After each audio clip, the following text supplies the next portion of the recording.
قال اللہ تبارک و تعالی فی کلامہ المجید فی سورۃ الانعام بسم اللہ الرحمن الرحیم وَلَوْ أَنَّنَا نَزَّلْنَا إِلَيْهِمُ الْمَلَائِكَةَ وَكَلَّمَهُمُ الْمَوْتَى وَحَشَرْنَا عَلَيْهِمْ كُلَّ شَيْءٍ قُبُلًا ما كانوا ليؤمنوا إلا أن يشاء الله ولكن أكثرهم يجهلون صدق الله العظيم وصدق رسوله النبي الكريم مولاي صل وسلم دائما أبدا على حبيبك خير الخلق كلهم رب اشرح لي صدري ويسر لي أمري واحلل عقدة من لساني يفقهوا قولي۔ اللہ تعالیٰ کے فضل و کرم سے ہم گزشتہ درس میں سورۃ الانعام کی آیت نمبر 110 تک گفتگو کر چکے تھے، اور اخیر میں یہی گفتگو تھی کہ اگر ان کے کہنے کے مطابق معجزات ان کو پیش کر دیے جائیں جیسا کہ یہ کہتے ہیں، تو اس کے باوجود بھی یہ ایمان لانے والے نہیں ہیں۔ اس کی وجہ یہ ہے کہ انکار کرنے کی وجہ سے ان کی ضمیر کی آوازیں مر چکی ہیں، اب حق بات بھی ان پہ ظاہر کر دی جائے تب بھی انکار کر دیں گے۔ تو اسی بات کو بیان کیا جا رہا ہے وَلَوْ أَنَّنَا نَزَّلْنَا إِلَيْهِمُ الْمَلَائِكَةَ، کیونکہ کافروں کا تقاضا یہ تھا کہ محمد صلی اللہ علیہ وسلم اگر آپ سچے ہیں تو پھر فرشتے ہمیں اترتے ہوئے دکھائیے، یہ مردے ہیں ان کو زندہ کریں، وہ ہم سے بات چیت کریں۔ تو اللہ تعالیٰ نے فرمایا کہ وَلَوْ أَنَّنَا نَزَّلْنَا إِلَيْهِمُ الْمَلَائِكَةَ، اور بے شک اگر ہم ان پر فرشتے بھی نازل کر دیں، وَكَلَّمَهُمُ الْمَوْتَى، اور مردے بھی ان سے کلام کریں، وَحَشَرْنَا عَلَيْهِمْ كُلَّ شَيْءٍ، اور ہم ہر چیز ان کے سامنے اٹھا کر لے آئیں جو یہ مانگ رہے ہیں، قُبْلًا سامنے لے آئیں ان کے، مَا كَانُوا لِيُؤْمِنُوا، تو پھر بھی ایمان نہیں لائیں گے، إِلَّا أَن يَشَاءَ اللَّهُ، سوائے کہ اگر اللہ چاہے، وَلَكِنَّ أَكْثَرَهُمْ يَجْهَلُونَ، لیکن اکثر لوگ ان کے نرے جاہل ہیں، تو یہ سب کچھ جہالت کی وجہ سے انکار کر رہے ہیں۔ تو اللہ تبارک تعالیٰ نے کیفیت بیان فرمایا، اور پھر اسی کو مزید آگے بیان فرمایا وَكَذَلِكَ جَعَلْنَا لِكُلِّ نَبِيٍّ عَدُوًّا شَيَاطِينَ الْإِنسِ وَالْجِنِّ يُوحِي بَعْضُهُمْ إِلَى بَعْضٍ۔ نبی علیہ السلام کو اللہ تبارک تعالیٰ نے تسلی دی اور فرمایا کہ حبیب صلی اللہ علیہ وسلم، یہ جو کچھ تمہارے ساتھ ہو رہا ہے یہ صرف آپ کے ساتھ نہیں ہوا بلکہ گزشتہ انبیاء کے ساتھ بھی یہ ہوا ہے، یہ سنت الہیہ ہے کہ وہ اپنے پیاروں کو ان برے بندوں کے ذریعے آزماتا ہے، انہیں آزمائش میں ڈال کے ان کے مراتب کو بلند کرتا ہے۔ تو فرمایا کہ کذالک جعلنا لکل نبی، اسی طرح ہم نے کر دیے ہر نبی کے لیے عدوًا، دشمن بنائے، شیاطین الانس والجن، انسانوں اور جنوں کے شیاطین۔ تو یہاں پہ انسانوں اور جنوں کے شیاطین اللہ کی طرف سے نبیوں کے دشمن ہوتے ہیں۔ تو اب جنات کے شیاطین تو بہت مشہور ہیں، لیکن انسانوں کے شیاطین وہ لوگ ہوتے ہیں جو شیطان کی پیروی کرتے ہیں، اور بزرگوں نے لکھا کہ یہ انسانی شیطان جو ہوتے ہیں یہ جناتی شیطان سے زیادہ سخت ہوتے ہیں، کیونکہ اعوذ باللہ پڑھنے سے، لاول پڑھنے سے جناتی شیطان تو بھاگ جاتے ہیں، مگر یہ انسانی شیطان جو ہے چونکہ انسان کے روپ میں ہوتے ہیں، آتے ہیں اور گناہ کی سوچ انسان میں پیدا کرتے ہیں، گناہ کی بات کرتے ہیں۔ یوحی بعضهم الی بعض، تو یہ شیاطین یعنی جناتی شیاطین انسان کی جانب خفیہ بات ڈالتے ہیں ان کی طرف، زخرف القول غرورا، یعنی بناوٹ کی بات، دھوکہ دینے کے لیے۔ تو شیطان اس انسان جو ان کا دوست ہو چکا ہوتا ہے، ان کے نقش قدم پہ چلتا ہے، تو اس کے دل میں یہ الٹی سیدھی باتیں، غلط باتیں مختلف سجا کے بتاتے رہتے ہیں، جس سے وہ انسان اس پہ عمل کرتا ہے۔ وَلَوْ شَاءَ رَبُّكَ مَا فَعَلُوهُ فَذَرْهُمْ وَمَا يَفْتُرُونَ، اگر آپ کا رب چاہتا تو یہ ایسا نہ کر پاتے، تو آپ ان کو چھوڑ دیجئے، اور وہ جو افترا کرتے ہیں، جو جھوٹی باتیں کر رہے ہیں، بناوٹوں کی باتیں۔ تو یہاں پہ اللہ کریم نے یہی ارشاد فرمایا کہ اگر رب کریم چاہتا تو یہ نہ کرتے، تو وہ ارادہ اس کا اور ہے، مشیت اور ہے، یہ بڑا واضح فرق ہے کہ ارادہ تو یہی ہے کہ یہ سب کچھ ہو، اور مشیت کے بارے میں یہ بلکہ ارادے کی طرف اشارہ فرمایا کہ یہ سب کچھ ہو، اور اگر اس کی رضا اس کے برعکس میں ہے۔ تو بہرحال اللہ نے ان کو طاقت دی، اللہ تبارک و تعالیٰ نے ان پر رکاوٹ نہیں لگائی، اس لیے وہ کر رہے ہیں۔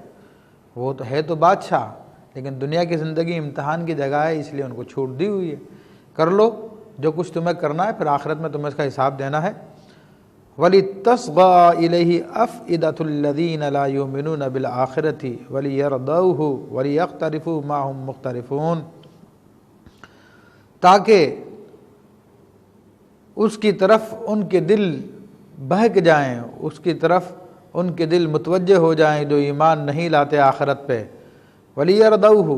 اور تاکہ وہ اس سے راضی ہو جائیں، وَلِيَقْتَرِفُوا، اور وہ کام کریں جو اب کر رہے ہیں۔ تو اصل میں یہ اللہ تبارک و تعالیٰ کا طریقہ ہے کہ وہ لوگوں کو کھلی ڈھیل دے دیتا ہے، اور جیسا کہ یہاں پر کفار کو کھلی ڈھیل دے دی ہے، پورے اختیارات دے دیے ہیں، تو وہ سب کے سب جو ہے اس کو سنتے ہیں اور پھر بری بات کے پیچھے لگ جاتے ہیں۔ تو اس طرح سے اللہ تبارک و تعالیٰ مومن اور کافر میں فرق کرتا ہے، مومن چھٹ کے ایک طرف ہو جاتے ہیں اور کفار سب کے سب ایک طرف جمع ہو جاتے ہیں۔ تو یہ اللہ تبارک و تعالیٰ کا طریقہ ہے کہ کافر اور مومن میں تمیز دیتا ہے۔ تو اس طرح فرمایا کہ یہ اس لیے ہم ان کو چھوٹ دی ہوئی ہے تاکہ جن لوگوں کے دل میں کفر ہو، جو آخرت پہ ایمان نہیں رکھتے، وہ کھل کے سامنے آ جائیں اور پھر اپنے خوب جو ہے اپنے گناہ کریں تاکہ آخرت میں اکٹھی ان کے ساتھ پکڑ ہو۔ افغیر اللہ ابتغی حکما وہو الذی انزل الیکم الکتاب مفصلا، تو آپ علیہ السلام کو اللہ تبارک و تعالیٰ نے حکم دیا کہ محبوب صلی اللہ علیہ وسلم سے پوچھو کیا میں اللہ کے سوا کسی اور کو اپنا فیصلہ کرنے والا بنا لوں، حالانکہ وہ ہے هو الذی انزل الیکم الکتاب، جس نے تمہاری طرف کتاب نازل کی مفصلہ، بالکل کھول کر بیان کرنے والی۔ تو اللہ تبارک و تعالیٰ موجود ہے، تو اللہ تبارک و تعالیٰ کے موجود ہوتے ہوئے کسی اور کو حکم بنانے کی کیا ضرورت ہے؟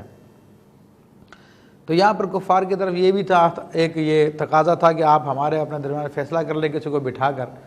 تو آپ نے فرمایا فیصلہ تو رب کریم نے کیا ہوا ہے، جو اس نے مجھے اپنی تائید کے ساتھ مؤید کیا ہوا ہے۔ فرمایا کہ والذین آتیناہم الکتاب یعلمون انہ منزل من ربک بالحق فلا تکونن من الممترین، اور جن لوگوں کو ہم نے کتاب عطا کی یعنی اہل کتاب، وہ جانتے ہیں کہ یہ قرآن مجید انہ منزل من ربک، یہ آپ کے رب کی طرف سے نازل کیا ہوا بالحق، حق کے ساتھ، سچائی کے ساتھ۔ تو پس سے سننے والوں تم اس میں شک نہ کرو، تم شک والوں میں سے نہ ہو جو اس میں وَتَمَّتْ كَلِمَةُ رَبِّكَ صِدْقًا وَعَدْلًا، اور تمہارے رب کی بات سچ اور انصاف کی ہے، پوری تمام ہو چکی ہے، لا مبدل لکلماتہ، اور اس کے کلمات کو کوئی بدلنے والا نہیں ہے، وَهُوَ السَّمِيعُ الْعَلِيمُ، وہ سننے والا اور جاننے والا ہے۔ تو یہاں پر ایک بات کی طرف اور وضاحت کر دی کہ اہل کتاب چونکہ ان پر تو کتابوں کا سلسلہ پہلے سے جاری رہا ہے، تو ان کو تو یہ بات بہت آسانی سے سمجھ میں آ سکتی تھی، تو ان کی طرف خاص طور پہ اشارہ کر دیا۔ اور اس میں اس طرف بھی اشارہ ہے کیونکہ کفار مکہ جب مدینہ منورہ کی طرف جاتے یہودیوں اور عیسائیوں سے ملتے تو وہ جانتے تھے کہ یہ نبی برحق ہیں صلی اللہ تعالیٰ علیہ وسلم، لیکن چونکہ حسد و عناد کی وجہ سے وہ پھر جھوٹ گھڑتے تھے اور قرآن کا انکار کرتے تھے، تو اللہ نے فرما دیا کہ وہ جانتے تو ہیں اور انہیں یہ بھی پتا ہے کہ اب کا کلام سچا اور عدل سے بھرپور ہے، تو وہ اس کو اگر مٹانا چاہتے ہیں، اس کو ختم کرنا چاہتے ہیں، یعنی کافروں کو بھڑکا کر، ان کو بہکا کر تم قرآن کا انکار کر دو، تم مسلمانوں کو ختم کر دو، تو اللہ نے فرمایا کہ اللہ مبدل لکلماتہ، تو اس کے کلمات کو کوئی تبدیل کرنے والا نہیں ہے، اس کو کوئی ختم کرنے والا نہیں ہے، وہ سمیع العلیم، وہ تمہاری سازشوں کو سنتا بھی ہے، علیم اور جانتا بھی ہے۔ اب فرمایا کہ وَإِن تُطِعْ أَكْثَرَ مَنْ فِي الْأَرْضِ يُضِلُّوكَ عَنْ سَبِيلِ اللَّهِ، اور اگر تم پیروی کرو ان لوگوں کی جو زمین میں کثرت سے ہیں، وہ تمہیں اللہ کی راہ سے بہکا دیں گے۔ تو یہاں پر اس زمانے میں کفار کی کثرت تھی، اور واقعی ایک انسان جب ایک مجمع کو دیکھتا ہے، کثیر تعداد کو دیکھتا ہے، تو سمجھتا ہے کہ اتنے سارے لوگ جھوٹ تو نہیں بول رہے ہوں گے،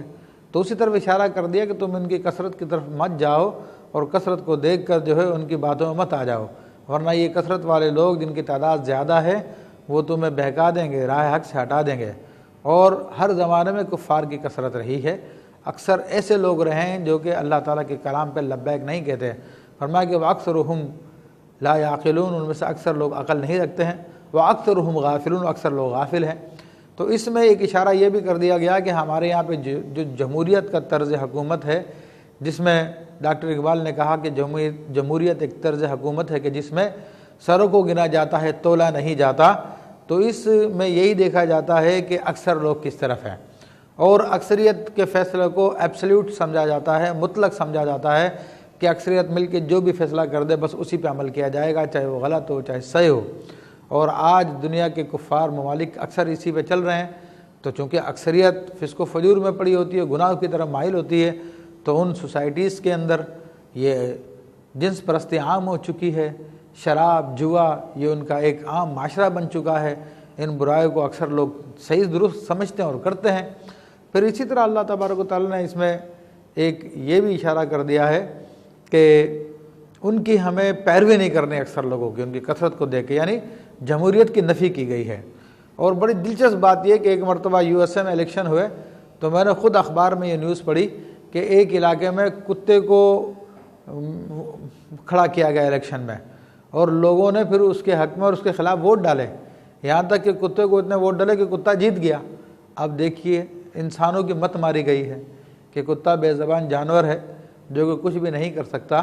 لیکن اس کو الیکشن میں کھڑا کر دیا، لوگ اس کو ووٹ دینا شروع کر دیتے ہیں۔ تو یہ جمہوریت کا نظام ہے، یہ جمہوریت کا طریقہ ہے کہ جناب اکثریت جو فیصلہ کر رہی ہے وہ درست ہے، حالانکہ یہ کوئی بات نہیں ہے، کیونکہ ایک سر ایسا ہوتا ہے جس کو اللہ نے عقل عطا فرمائی ہے، سمجھ عطا فرمائی ہے، وہ اپنی عقل کے وجہ سے، اپنے علم کی وجہ سے وہ لاکھوں ایسے سروں سے اچھا ہوتا ہے جو کہ جاہل ہوتے ہیں، جن کو علم نہیں ہوتا۔ تو اس لیے یہ جمہوریت کے نظام میں جو سروں کو گن کے فیصلہ کیا جاتا ہے غلط ہے، بلکہ وہ جن کو اللہ نے عقل عطا فرمائی ہے انہی کی رائے کے مطابق فیصلہ کرنا چاہیے۔ پھر اللہ تعالیٰ ارشاد فرماتا ہے إِن يَتَّبِعُونَ إِلَّا الظَّنَّ وَإِنْ هُمْ إِلَّا يَخْرُصُونَ، اور یہ لوگ یہ تو صرف اپنے گمانات کی پیروی کر رہے ہیں، اور یہ صرف اٹکل پچو کر رہے ہیں، صرف یعنی اندازے لگاتے ہیں ہر بات کے بارے میں۔ تو ان کفار کے بارے میں حقیقت نام کی کوئی چیز نہیں تھی ان کے پاس، لیکن وہ جو کچھ انہوں نے اپنے قوانین بنائے ہوئے تھے، اپنی عبادت بنائی ہوئی تھی، اپنے خدا بنائے ہوئے تھے، اپنا نظام بنایا ہوا تھا، یہ بس یہ اندازوں کے ذریعے سارے کے سارے کام چل رہے تھے۔ تو اللہ تبارک و تعالیٰ نے ان کی طرف اشارہ کر دیا، ان ربک هو عالم من یضل عن سبیلہ، بے شک آپ کا رب جانتا ہے کہ کون اس کی راہ سے بھٹک گیا ہے، بھٹک جاتا ہے یا بھٹکا ہوا ہے، وهو عالم بالمہتدین، اور وہ ہدایت والوں کو جانتا ہے کہ کون ہدایت والے ہیں۔ پھر مزید ان کی ایک اور غلط بات کو اللہ تبارک و تعالیٰ نے ذکر فرمایا، اور چونکہ اہل عرب میں کوئی دینی نظام نہیں تھا، سیدنا اسماعیل علیہ السلام کی شریعت تھی، لیکن وہ بہت عرصے پہلے ہی ان لوگوں نے چھوڑ دی تھی، اور شیاطین اس میں داخل ہو گئے تھے، اور ان لوگوں نے نئی نئی باتیں ان لوگوں میں رائج کر دی تھی۔ تو انہوں نے اپنے من گھڑت قسم کے جو شیاطین ان کے دلوں میں ڈالتے تھے، وہ انہوں نے کچھ اصول بنا لیے تھے، ان اصولوں پہ وہ چلنا شروع ہو گئے تھے۔ تو اسی اعتبار سے اللہ تبارک و تعالیٰ ان کی غلطی کو بیان فرمایا کہ کلوا مما ذکر اسم اللہ علیہ ان کنتم بآیاتہ مومنین، فرمایا کہ تم کھاؤ اس پر، اس کو کہ جس پہ اللہ کا نام لیا گیا ہو، اگر تم اس کی آیتوں پہ ایمان رکھتے ہو۔ تو کفار اس کو نہیں کھایا کرتے تھے، وہ کہا کرتے تھے مسلمانوں سے کہ تم لوگ جو اپنی چھریوں سے جانوروں کو مارتے ہو وہ تو تم نے حلال کر لیا ہے، اور جس کو اللہ مارتا ہے تو تم اس کو حرام کہتے ہو۔ تو اللہ تبارک و تعالیٰ نے ان کا جواب دیا کہ کھانے کا جانور تو وہی ہے جس پہ اللہ کا نام لیا گیا ہو، اگرچہ کہ یہ ایک دینی بات ہے، لیکن آج سائنس اس بات کو پروف کر رہی ہے کہ مسلمانوں کا جو ذبح کا طریقہ ہے وہ ہائیجینک کنڈیشنز کے اعتبار سے سب سے بہترین طریقہ ہے، جو انسانی صحت کے لیے بھی سب سے بہترین ہے۔ وَمَا لَكُمْ لَأَلَّا تَأْكُلُوا مِمَّا ذُكِرَ اسْمُ اللَّهِ عَلَيْهِ، تمہیں کیا ہو گیا ہے کہ تم ان کو نہیں کھاتے جن پہ اللہ کا نام لیا گیا ہے۔ وَقَدْ فَصَّلَ لَكُمْ مَا حَرَّمَ عَلَيْكُمْ، تحقیق اس نے تو کھول کے بیان کر دیا جو تم پر اس نے حرام کیا ہے۔ تو یہاں پر ایک اور توجہ میں دلانا چاہوں گا ایک بات کی طرف، کہ جس پر اللہ کا نام لیا گیا وہ حرام نہیں ہوتا۔ حرام تو وہی ہوتا ہے جسے غیر خدا کے نام پہ ذکر کیا گیا، کہ پہ ذبح کیا گیا ہو، غیر خدا کا نام لیا گیا اس کے ذبح کے وقت، یا یہ کہ جو نجس ہے ناپاک ہے اس کی کوئی نہ کوئی وجہ ہوتی ہے حرمت کی۔ تو اب ہم لوگوں میں دیکھا گیا ہے بہت سے مسلمان کہلانے والے وہ بہت سارے کھانوں کو حرام سمجھتے ہیں، اور سمجھتے ہیں کہ یہ دین کی بات ہے، مثلاً کہ نیاز کا کھانا، فاتحہ کا کھانا، یا بزرگان دین کے ایصال ثواب کے لیے جو جانور ذبح کیے جاتے ہیں ان کو معاذ اللہ حرام سمجھتے ہیں، نجس سمجھتے ہیں، اور کہتے ہیں کہ جناب یہ ناپاک ہو گیا، حرام ہے۔ تو حالانکہ اللہ تعالیٰ تو فرما رہا ہے کہ جس پہ اللہ کا نام لیا گیا اس کو تو کھا لو تم، اور جو حرام ہے وہ اللہ نے کھول کے بیان کر دیا، وَقَدْ فَصَّلَ لَكُم مَّا حَرَّمَ عَلَيْكُم، تو اس نے تو کھول کے بیان کر دیے جو تم پہ اس نے حرام کیے ہیں۔ تو آئیے بتائیے کہ نیاز یا فاتحہ یا تیجا یا 11ویں شریف کا کھانا یا جو اِصال صاحب کے لیے جانور ذبح کیے جاتے ہیں تو وہ کون سی آیت میں منع کیے گئے ہیں، کون سی حدیث شریف میں منع کیے گئے ہیں؟ آیت و حدیث شریف میں تو فرمایا کہ وہ حلال جانور جس پہ بھی اللہ کا نام لیا گیا اس کو کھاؤ۔ فرمایا کہ إِلَّا مَا اضْطَرَرْتُمْ، سوائے یہ کہ تم مضطر ہو جاؤ، مجبور ہو جاؤ، الیہ اس کی جانب۔ تو ابھی ایک صورت استثناء کے بیان کر دی ہے کہ جس پہ اللہ کا نام نہ لیا گیا وہ حرام ہے، لیکن بعض اوقات انسان ایسی مصیبت میں پھنس جاتا ہے کہ وہ جنگل میں بیابان میں کسی ایسی جگہ پہ جہاں پہ کھانے کے لیے کچھ بھی نہیں ہے، بھوک اور پیاس کی وجہ سے وہ مرا جا رہا ہے، تو اپنی جان بچانے کے لیے اس حرام میں سے بھی اگر کچھ کھا لے تو پھر صرف اتنے کی اس کو اجازت ہے۔ وَإِنَّ كَثِيرًا لَيُضِلُّونَ بِأَهْوَائِهِمْ بِغَيْرِ عِلْمٍ، اور فرمایا کہ بہت سے لوگ اپنی خواہشات سے گمراہ کرتے ہیں اور بغیر علم کے، بغیر جانے۔ تو اسی بات کی طرف اشارہ کر دیا گیا ہے، جس کو حرام شریعت نے بیان نہ کیا ہو پھر اس کو حرام جاننا، تو اس طرف ان کی اپنی خواہشات ہوئے جن کی وجہ سے وہ لوگوں کو منع کرتے ہیں کہ تم یہ کھانا کھاؤ اور یہ کھانا نہ کھاؤ، حالانکہ وہ حلال طیب ہے، اس پہ اللہ کا نام لیا گیا ہے۔ پھر ان آیات میں اس بات کی بھی وضاحت کر دی گئی ہے، شریعت نے یہ قانون بھی دے دیا ہے کہ حلال کے لیے دلیل کی ضرورت نہیں ہے، کیونکہ حلال اگر مباح ہے جس پہ کوئی دلیل بیان نہیں کی گئی ہے تو وہ حلال ہے اس کا استعمال کرنا، لیکن حرام تو اسی وقت کہہ سکتے ہیں کسی کھانے کو، کسی چیز کو، جب اس پہ آپ کے پاس دلیل ہے، کیوں؟ اسی لیے اللہ نے فرمایا کہ ہم نے تو حرام کو کھول کھول کے بیان کر دیا ہے، اور حدیث شریف میں بھی بہت واضح ہے کہ اللہ نے حلال بیان کر دیا، حرام بیان کر دیا، اس کے درمیان کی جو چیزیں تمہارے لیے مباح کر دی ہیں، تو ان چیزوں کے بارے میں جو حلال ہے ان کو حرام کہنا معاذ اللہ کفر ہے، جیسے کہ آگے آئے گا۔ اسی طرح حرام کو حلال کہنا بھی کفر ہے۔ فرمایا کہ ان ربک هو عالم بالمعتدین، اور بے شک آپ کا رب زیادتی کرنے والوں کو خوب جانتا ہے، ان کو زیادہ جانتا ہے۔ ارشاد فرمایا وَذَرُوا ظَاهِرَ الْإِثْمِ وَبَاطِنَهُ، اے لوگو تم لوگ ظاہری گناہ کو بھی چھوڑ دو، وَبَاطِنَهُ، اور اس کے باطنی گناہ کو بھی چھوڑ دو۔ اب یہاں پر خاص اشارہ کر دیا گیا ہے کہ لوگ ظاہری گناہ سے تو بچتے ہیں کہ کوئی ہمیں دیکھ نہ لے، ہم بدنام نہ ہو جائیں، لیکن چھپ کر اگر ان کو موقع مل جاتا تو گناہ میں کوئی بھی شرم محسوس نہیں کرتے، وہ کر ڈالتے ہیں۔ تو یہاں پہ اشارہ کر دیا گیا ہے تمہیں گناہ چھوڑنے ہیں، اللہ کے لیے چھوڑنے ہیں، چاہے وہ تم ظاہر میں کر رہے ہو، چاہے باطن میں تمہیں کوئی دیکھ رہا ہو یا نہ دیکھ رہا ہو، اللہ کے لیے اپنے آپ کو روک لو۔ ان الذین یکسبون الاثم سیجزون بما کانوا یقترفون، تو فرمایا کہ وہ لوگ جو گناہ کماتے ہیں تو ان قریب ان کو بدلہ دیا جائے گا ان کی اس کمائی کا، ان کی حرکتوں کا،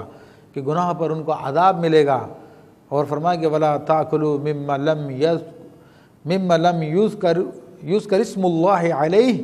وانہ لفسق، اور فرمایا کہ اس کو نہ کھاؤ جس پہ اللہ کا نام نہ لیا گیا ہو، کہ بے شک وہ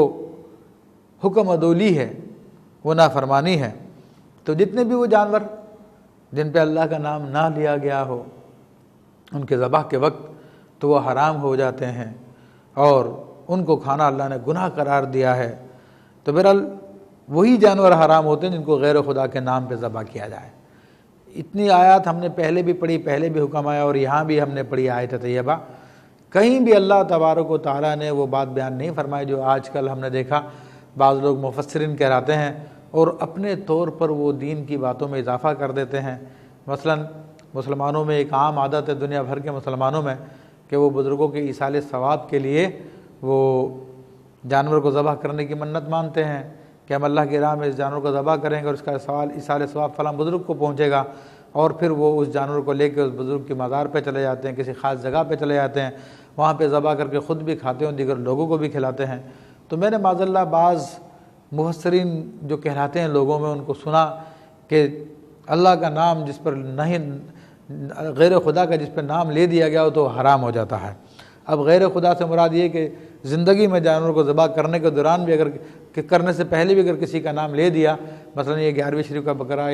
یہ حضور داتا گنج بخش کے لیے ہے اور یہ فلاں کے لیے، تو کہتے ہیں حرام ہو گیا۔ حالانکہ قرآن کی یہ تمام آیتیں اور مفسرین، معتمد علیہ مفسرین نے واضح لفظوں میں لکھا، حضرت عبداللہ ابن عباس نے واضح لفظوں میں لکھا کہ اس سے مراد وہی ہوتا ہے کہ جب ذبح کے وقت کسی غیر خدا کا نام لیا جائے،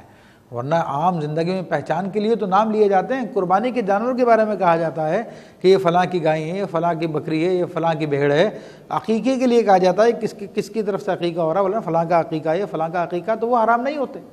تو اولیاء کرام سے اتنا بغض، اتنی دشمنی کہ ان کا نام لینے سے جانور حرام ہو جائے۔ پھر بعض معاذ اللہ یہ کہتے ہیں کہ اگر تم اللہ کے لیے کر رہے تھے تو تم نے اپنے گھر پہ کیوں نہیں کر لیا، تم اس کو فلاں بزرگ کے مزار پہ کیوں لے کے گئے، فلاں استحان پہ کیوں لے کے گئے معاذ اللہ۔ اب بزرگوں کے مزار کو انہوں نے بتوں کو استحان سے تشبیہ دے دی ہے۔ تو بات یہ کہ تم نے اپنے اصول گھڑ لیے ہیں، نہ قرآن تمہارا سپورٹر ہے، نہ حدیث شریف میں تمہارے لیے کوئی بیان ہے، تم نے اپنی طرف سے قید بیان کر لی، ورنہ 1400 سال سے فقہائے امت اس مسئلے کو بیان کرتے ہوئے آ رہے ہیں۔ فقہ کی کسی کتاب میں بھی یہ مسئلہ نہیں بیان کیا گیا ہے کہ اگر کسی نے کسی بزرگ کے لیے کوئی منت مانی تھی، پھر اس جانور کو اس کے مزار پہ لے جا کے اس نے ذبح کیا تو وہ شرک ہو جائے، کسی نے بیان نہیں کیا، سب نے جائز کہا۔ البتہ یہ ضرور کہا کہ اس مقام پر لے جانا کوئی ضروری نہیں ہے، کہیں بھی اس کو ذبح کر سکتا، اگر کوئی لے کے جائے تو اس میں کوئی حرج بھی نہیں ہے۔ تو یہ وہ مقامات ہیں جہاں پر لوگ قرآن کی تحریف کرتے ہیں، تو اس لیے میں نے وضاحت کر دی ہے۔ وَإِنَّ الشَّيَاطِينَ لَيُوحُونَ إِلَىٰ أَوْلِيَائِهِمْ لِيُجَادِلُوكَ، اور بے شک شیاطین وہ خفیہ بات ڈالتے ہیں اپنے دوستوں کے دلوں میں، وہ تم سے تاکہ جھگڑا کریں۔ تو یہ تو نبی علیہ الصلوۃ والسلام کے زمانے کے شیاطین کے بارے میں بات ہو رہی تھی کہ وہ کفار کے دلوں میں یہ باتیں ڈالتے تھے جس سے وہ مسلمانوں سے بحث بازی کرتے تھے کہ تم اللہ کے مارے ہوئے کو حرام کہتے ہو اور اپنے مارے ہوئے کو حلال کہتے ہو۔ تو آج بھی یہ معاملہ جاری ہے کہ جو بندہ مومن مسلمان 1400 سال سے ایک پریکٹس ہے، وہ قرآن و حدیث سے اس کا جواز ثابت ہے، اس کے بارے میں مسلمانوں کے اندر انتشار افتراق پیدا کرنے کے لیے کہ جناب وہ بزرگوں کے نام پہ جو جانور ذبح کیا تھا اس کو اصالِ ثواب کے لیے وہ حرام ہو گیا، جو کسی مزار پہ لے جا کے ذبح کیا گیا وہ حرام ہو گیا۔ تو اب وہ شیطان ڈالتا ان کے دلوں میں یہ باتیں تاکہ مسلمانوں سے مجادلہ کریں، بحث بازی کریں۔ وَإِنْ أَطَعْتُمُوهُمْ إِنَّكُمْ لَمُشْرِكُونَ، اگر تم ان لوگوں کی پیروی کرو تو تم لوگ مشرک ہو جاؤ گے۔ یعنی جس چیز کو اللہ نے حلال کیا، وہ بزرگوں کے نام پہ ذبح کیا گیا یا ویسے ذبح کیا گیا، لیکن ذبح کے وقت اللہ کا نام لیا گیا، اور پھر اس بات میں اگر تم کسی کی باتوں میں آ کر تم کہہ دو کہ نہیں یہ حرام ہو گیا، تو اللہ فرماتا ہے کہ تم اللہ کے حلال کو حرام جاننے کی وجہ سے تم مشرک ہو چکے ہو۔ یہ شریعت کا قاعدہ ہے کہ اللہ کے حلال کو حرام جانا یا اللہ کے حرام کو اس نے حلال جانا تو بندہ مشرک ہو جاتا ہے۔ أَوَمَنْ كَانَ مَيْتًا فَأَحْيَيْنَاهُ وَجَعَلْنَا لَهُ نُورًا يَمْشِي بِهِ فِي النَّاسِ۔ اب اللہ تبارک تعالیٰ ایک مثال کے ذریعے مومن اور کافر کو بیان فرماتا ہے، دونوں میں تمیز کراتا ہے اور فرماتا ہے أَوَمَنْ كَانَ مَيْتًا، یعنی جو پہلے مردہ تھا، کیونکہ کفر موت ہے اور اسلام زندگی ہے، تو اسلام لانے سے پہلے بندے کا دل مردہ ہی ہوتا ہے، وہ مردوں میں ہی ہوتا ہے۔ فَأَحْيَيْنَاهُ،